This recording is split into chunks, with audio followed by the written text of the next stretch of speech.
किन गर्नुपर्ने त तपाईँले मापदण्ड अनुसारले गर्दाखेरि करोडौँ घाटा हुन्छ तपाईँले मान्छेलाई बेकुफ बनाउँदै हुनुहुन्छ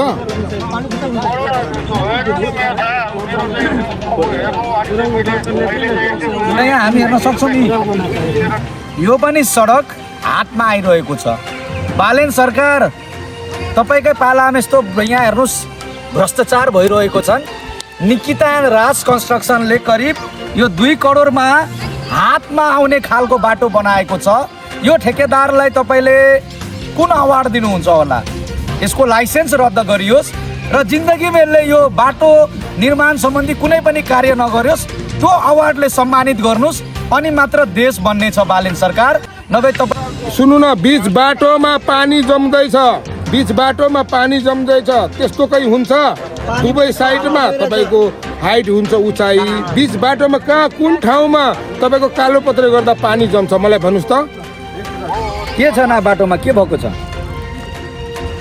बाटो राम्रो छ खराब भएको छ के हुँदैछ बाटो उक्किँदैछ कमजोर छ धेरै कमजोर छ हो बच्चाले समेत भन्न थालिसकेको छ यो बाटो उक्किँदैछ हेर्नुहोस् बाटो 5 गते तपाईँले यदि गर्नु भएन भने नगरपालिकाबाट म चिठी पठाउँछु सङ्घीय सडक डिभिजनलाई कि तपाईँको काम कमसेल भएको छ कमसेल काम भएको कारणले गर्दाखेरि कुनै पनि भुक्तानी नगर्नु नगराउनु भनेर म सुनवर्सी नगरपालिकाको लेटर हेडमा मैले चिठी पठाउँछु फेरि यति कुरा बुझ्नुहोस् तपाईँ 1 हप्ताभित्र बाटो यदि 5 गते 6 गते भन्नुभयो नि भएन भने सबै जनतालाई लिएर ती विराटनगरको अफिसमा फेरि घेर्छु यति कुरा बुझ्नुहोस् लागि रोकिदिनको लागि उहाँहरूले अनुरोध समेत गर्ने र अख्तियारसम्म समेत जाने भन्ने कुरा पनि आइरहेको छ आश गरौँ उहाँले बोलेको कुरा कार्यान्वयन पनि होस् न सक्ने विभागको रूपमा हुनुहुन्थ्यो तपाईँ आउनु भएन भन्ने गुनासो पनि आयो नि त्यतिखेर के थियो त्यो बाहिर हुनु के थियो त्यतिखेर यस्तो रहेछ फेरि जुन दिन खिर्की डाँगी चोकमा कालोपत्रे स्टार्ट गर्नु त्यो दिन म स्वयं आएको थिएँ तपाईँ पनि आउनु भएको थियो त्यसपछि आएन त्यस पछाडि म अफिसियल काम विशेषले गर्दाखेरि म बाहिर गएको थिएँ होइन बोर्डरदेखि तपाईँको पत्रीसम्मको नेपालको पूर्वाधार बाटो सबभन्दा लामो टपर हो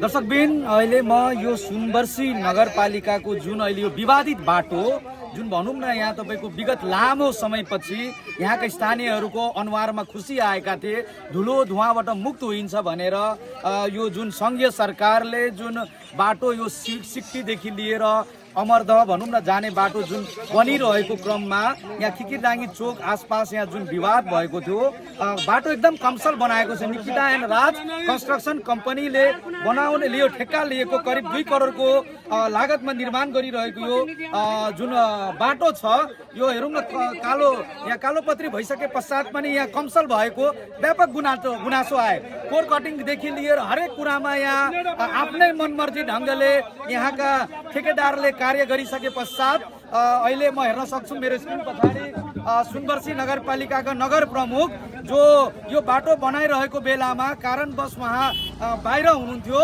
उहाँ पालिकाबाट बाहिर भएको बेलामा यो विवाद सिर्जना भएको बाटोहरूमा उहाँ आइसके पश्चात तत्काल अनुगमनमा आउनु भएको छ र यहाँका स्थानीयहरूको व्यापक जनगुनासो उहाँले सुनिराख्नु भएको छ र उहाँले स्पष्ट रूपले वैशाख 5 गते भित्र यो बिग्रेको बाटो जसरी भए पनि बनाउनु पर्छ भन्ने निर्देशन ठेकेदारलाई दिनु भएको छ यदि 5 गते भित्र बाटो बनेन भने सम्पूर्ण रकम नगरपालिकाले सङ्घीयलाई पत्र लेखेर रोक्का गरिन्छ भन्ने कुरा पनि गर्नु भएको छ साथै हामी मन्त्रालय समेत स्थानीय लगेर घेर्ने छौँ यो बाटो बनेन भने उहाँले यो कुरा पनि स्पष्ट ठेकेदारलाई फोनमै मार्फत उहाँले जानकारी पनि दिनुभएको छ उहाँले बुझाइ पनि दिनुभएको छ र यहाँ गाउँलेहरूका युवाहरू यहाँ गाउँलेहरू एकदमै यसले चिन्तित छन् निराश छन् कि 2 करोड रुपियाँ लगानी यो पानीमा भनौँ न यो बालुवामा पानी हाले जस्तै भइरहेको छ हामी यहाँ हेर्न सक्छौँ दर्शकबिन यही हो यो सुनवर्सीको खिकिरडाँगीदेखि लिएर यो सिक्टी सडक खण्ड जुन बनाइरहेको छ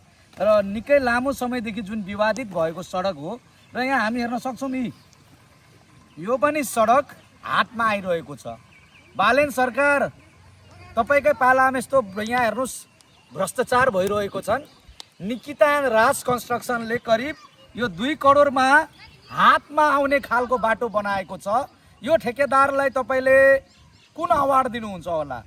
यसको लाइसेन्स रद्द गरियोस् र जिन्दगीमा यसले यो बाटो निर्माण सम्बन्धी कुनै पनि कार्य नगर्योस्, त्यो अवार्डले सम्मानित गर्नुहोस्, अनि मात्र देश बन्ने छ बालेन सरकार। नभए तपाईँले जति जे गरे पनि यस्ता ठेकेदारहरू रह्यो भने यी देश बर्बाद हुनेछ। नाम तपाईँको बेचेर खाइरहेका छन्। यो बाटो हेर्नुहोस्, यी खुट्टाले गर्दाखेरि उक्केर गइरहेछ। गाडीको टायरले गर्दा गाडीको टायरले गयो होइन? यहाँ पानी यो पनि चाहिँ उसले बनाउनै पर्छ। अनि यो पानी गइरहेछ। तपाईँ यो चोकदेखि त्यहाँ अगाडि हातले जाँदाखेरि उकाल्दाखेरि पानी बाटो माटो भत्किरहेको उभिरहेछ। ठिक छ, यसो बनाउने कता बिचमा कि साइडमा? अब यतिकोलाई त साइड भन्छ, यतिकोलाई साइड भन्दैन। यहाँसम्म तपाईँको बाटो गइरहेछ। यो सङ्घीय सडक हो, आयोजना सङ्घीयको होइन। हामीले पहल गरेर हाम्रो अब 50औं वर्षदेखि नबनेको बाटोलाई बनाउने हो, तर गुणस्तरहीन त बनाउनु भएन नि त, होइन? अब काम विशेषले म पनि बाहिर गएको थिएँ होइन। म जुन दिन कालोपत्रे खिर्की डाँगी भयो त्यो दिन म पनि मेयर उपमेयर लगायतले अनुगमन गरेको थिएँ। यहाँ जम्छ अहिले सोचेर जान्छ। यहाँ इन्टरनेट वाला छ यो बाटो।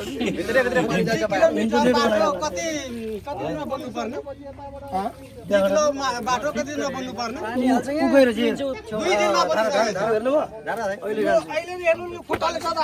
ठिक छ, मिस्टेक कहाँ छ त्यसलाई त सुधार्नु पर्यो नि। यहाँ सुधार हुँदैन, पुरै बाटो सुधार्नु पर्यो। यसलाई उसले करेक्सन गरेन, यसलाई बनाएन भने हामीले नगरपालिकाबाट पनि उसले पाउनु पर्ने जुन सङ्घमा पैसा पाउँछ नि, हामीले चिठी लेख्छौँ। जबसम्म बाटो उसले सपार्दैन, राम्ररी बनाउँदैन, भुक्तानी नदिनु भनेर हामी चिठी लेख्छौँ। गर्नु पर्यो भने मेयर साहबले ठेकेदारलाई कल गर्नु गल्ती छ, पैसा रोक्का गरियोस्, पैसा निकासा नहोस्। यो बाटो जबसम्म उसले बनाउँदैन तबसम्म पैसा निकासा हुँदैन।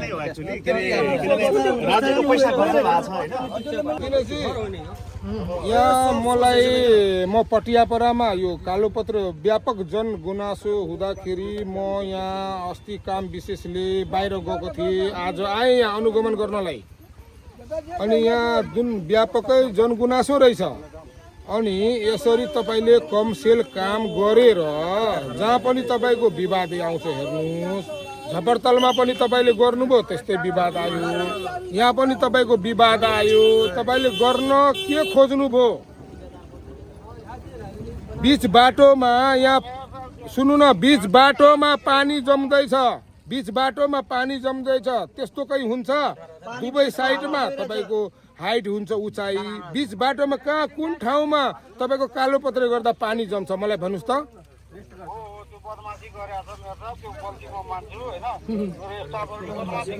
अनि बदमासी गरेर हुन्छ त? यहाँको जनताले सधैँ शास्ति भोग्ने त पटक पटक 30 वर्ष 50 वर्ष पछाडि कालोपत्रे हुन्छ बाटो।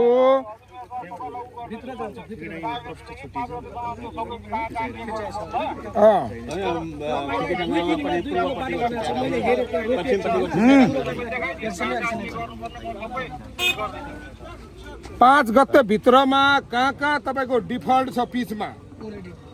कुन कुन ठाउँमा छ? गर्नुहुन्छ त तपाईँले?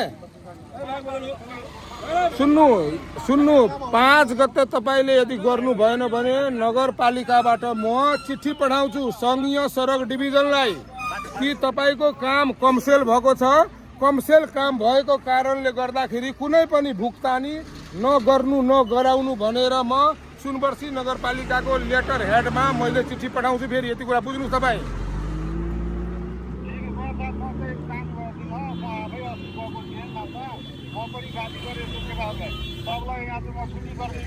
होइन तपाईँ सुन्नु न, तपाईँ किन यस्तो गर्नुहुन्छ हो? जहाँ पनि तपाईँले झपरतलमा पनि त्यस्तै गुनासो आयो तपाईँको काम गर्दाखेरि। यो पटियापरामा पनि तपाईँको पटियापरामा 2100 मिटर तपाईँको आउँछ। फेरि खिर्की डाँगी चोकतिर हामीले 2 पटक ठेक्का लगाएँ, सङ्घको ठेक्का पहल गरेर त्यहाँनिर राम्रो बाटो बनेको छ खिर्की डाँगीदेखि दक्षिण। अब खिर्की डाँगीदेखि उत्तर तपाईँको पटियापरासम्म तपाईँकै समुदाय, तपाईँकै शाह समुदायको बाटो वरिपरिमा पर्ने तपाईँकै समुदायहरू यहाँ। अब तपाईँले जानी के नातागोता परेर तपाईँले त्यसरी हेलचक्राइ गर्नुभयो कि के गर्नुहुन्छ तपाईँले?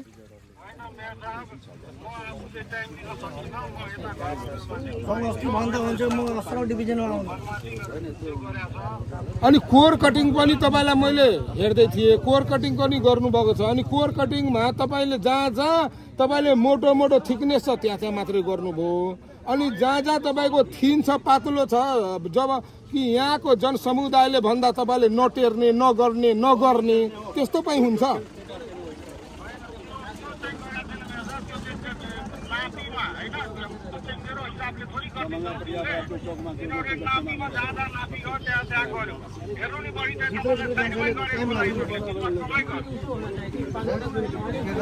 अब म केही जान्दिनँ। 5 गते भित्रमा तपाईँले कहाँ कहाँ यो बाटोमा तपाईँको डिफल्ट छ, कहाँ कहाँ खराबी छ, यदि भएन भने सङ्घीय सडक डिभिजनमा सुनवर्सी नगरपालिकाले चिठी लेख्छ। यति कुरा बुझ्नु। फेरि भुक्तानी नगराउन कहाँ जानुपर्छ, म पनि त्यसो भए त्यही अनुसारले तपाईँलाई के अरे चिठी लेखेर त्यो ठाउँमा पनि म पुग्न तयार छु। यति कुरा बुझ्नुहोस्। फेरि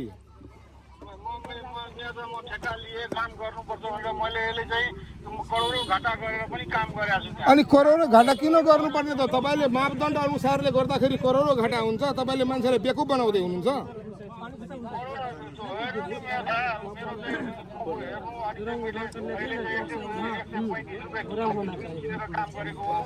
अरे त्यो सुन्नु न, 135 को कुरा नछोड्नु न। यहाँनिर तपाईँको वर्षौदेखि नबनेको कालोपत्र एकपटक बन्छ त? एकपटक न बन्छ। अनि तपाईँले 35 रुपियाँ 40 रुपियाँ भनेर हुन्छ कि राम्रो बनाउने हो? मापदण्ड अनुसारले बनाउने हो।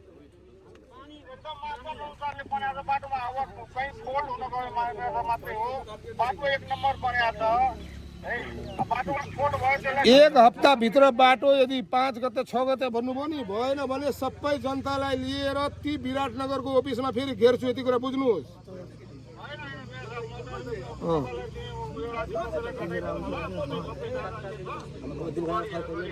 मेरो प्राविधिक पनि आउँछ होइन, मेरो प्राविधिकसँग सम्पर्क राख्नु।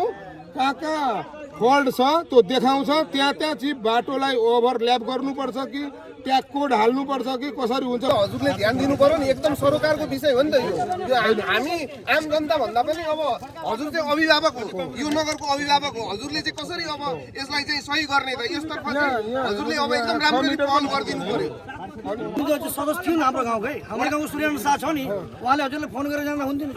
वडा अध्यक्षलाई हामीले भनेको भए हुन्थ्यो नि, म जाँदैछु अर्को टुरमा या कुनै मिटिङ छ, तपाईँले आएर पटक हेरिदिनु। हामी कल गर्दा नआउने। छेउमा हाम्रो सदस्य, छेउमा हाम्रो वडा अध्यक्ष के हो? हामी नगर पनि गयौँ कि, अनि नगर जाँदाखेरि यसमा के हजुर हुनुहुन्न थियो, उपमेयरज्यू हुनुहुन्थ्यो, अनि प्रशासकीय अधिकृतज्यू हुनुहुन्थ्यो।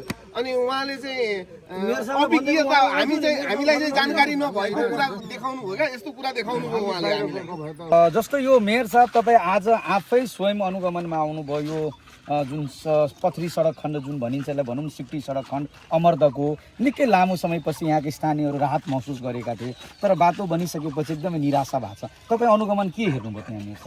मैले अनुमान गर्दाखेरि वास्तवमा यो बाटो फल्टै छ धेरै ठाउँमा। त्यस्तो ठाउँहरूमा मैले प्राविधिकलाई अब राखेर मार्किङ गराएर त्यसलाई करेक्सन कसरी हुन्छ, के अरे अब ओभरल्याप गरेर हुन्छ कि ट्याग कोड हालेर हुन्छ कि त्यो बाटोलाई सकभर करेक्सन गरेर होइन। अनि मात्रै मैले पनि के अरे सङ्घीय सडक डिभिजनलाई एकपल्ट मौखिक रूपले जानकारी गराउँछु। यदि मानेन भने मैले ठेकेदारलाई अघि पनि कुरा गर्दाखेरि ठेकेदारको भनाइ के थियो भने म 5 गतेसम्ममा यसलाई रिपेयर गर्छु भनेर। ठिक छ, रिपेयर गरौँ भने गरेन भने मैले नगरपालिकाको लेटर हेडमै के अरे सङ्घीय सडक डिभिजन विराटनगरलाई चिठी लेख्छु कि यसलाई भुक्तानी नगराउन समेत हामीले निवेदन के अरे सङ्घीय सडक डिभिजनको नाममा पठाउँछौँ। जस्तो मेयर साहब यहाँ व्यापक गुनासो पनि आयो, नगरपालिका अनुगमनमा आएन, नगरपालिकाले कमसेकम हेरिदिनु भयो, अभिभावकको रूपमा हुनुहुन्थ्यो, तपाईँ आउनु भएन भन्ने गुनासो पनि आयो नि त्यतिखेर। के थियो त्यो बाहिर हुनु के थियो त्यतिखेर? के थियो त्यतिखेर यस्तो रहेछ के अरे जुन दिन खिर्की डाँगी चोकमा कालोपत्र स्टार्ट गर्नु त्यो दिन म स्वयं आएको थिएँ, तपाईँ पनि आउनु भएको थियो, त्यसपछि आएन? त्यस पछाडि म अफिसियल काम विशेषले गर्दाखेरि म बाहिर गएको थिएँ होइन। अब बाहिर जाँदाखेरि यसो व्यापक म पनि उताबाट फर्किएँ 14-15 दिनमा व्यापक जनगुनासो भयो। त्यो जनगुनासोलाई हेर्दाखेरि यसो अब शुक्रबार कोर कटिङ पनि भयो होइन। कोर कटिङ गर्दा पनि मैले त्यहाँ पनि व्यापक जनगुनासो देखेँ। आफ्नै मनले जहाँ जहाँ बाक्लो त त्यहाँ जहाँ थिकनेस पुग्छ त्यो अनुसारले कोर कटिङ गरेको छ भनेर सुनाइमा आयो मलाई होइन। अब त्यो के अरे त्यतिखेर त अब कति मिलिमिटर हो एमएम हो त्यो देखाइएन होइन। अनि त्यसले गर्दाखेरि अब शनिबार आइतबार 2 दिन बिदा भयो। अब मैले पनि आउँदा त अब सोमबार अब आज आएँ होइन।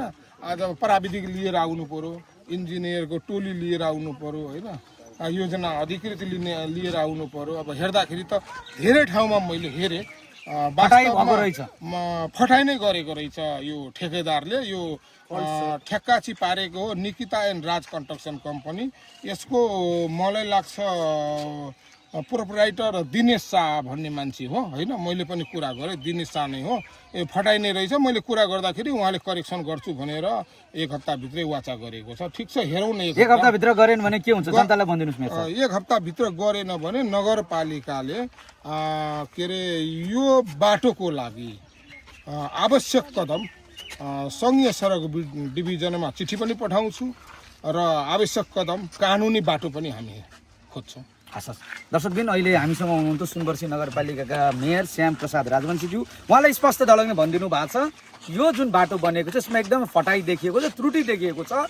यो वैशाख 6 गतेभित्र ठेकेदारले त्रुटि सच्याउँछु र यो बाटो पुनः हामी बाक्लो र पुनः जहाँ जहाँ बिग्रेका छन् त्यसले सुधार्छु भन्ने बाचा त गर्नु भएको छ। अब यदि त्यो बाचा पुरा भएन भने नगर प्रमुखले स्वयं सङ्घीय सडक डिभिजन विराटनगर पुगेर पत्र लेखेर गाउँलेहरू स्थानीयहरूको सहयोग पनि लिनुहुन्छ र उहाँहरूसँग गएर यो रकम जुन अब अन्तिम किस्त रहन्छ त्यो रकम निकासाको लागि रोक दिनको लागि उहाँहरूले अनुरोध समेत गर्ने र अख्तियारसम्म समेत जाने भन्ने कुरा पनि आइरहेको छ। आश गरौँ उहाँले बोलेको कुरा कार्यान्वयन पनि होस् दर्शक।